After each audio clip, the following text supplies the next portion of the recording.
Hello friends, welcome to another clinical case discussion with me Dr. Himani Joshi, your original guru for oral and maxillofacial surgery.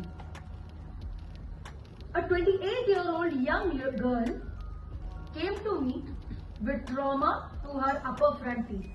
She was cleaning her desk on the day of Christmas and she fell from the stool and she injured her upper front two teeth.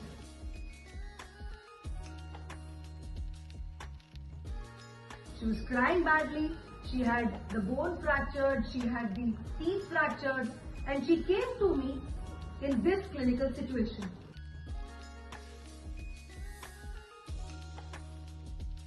I saw that her upper central incisors were impacted inside, and along with it, the buccal alveolar bone was badly damaged to the extent that it could not be splinted or salvaged.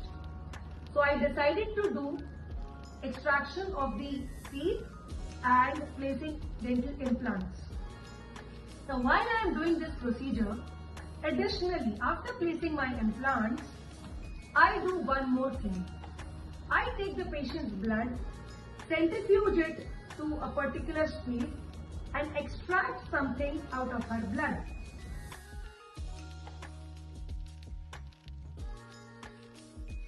Now I am using this by inserting it into the site of surgery in the hope to have a better healing in the site. What is this that I have made from her own blood by doing a centrifugation of the blood at a particular speed?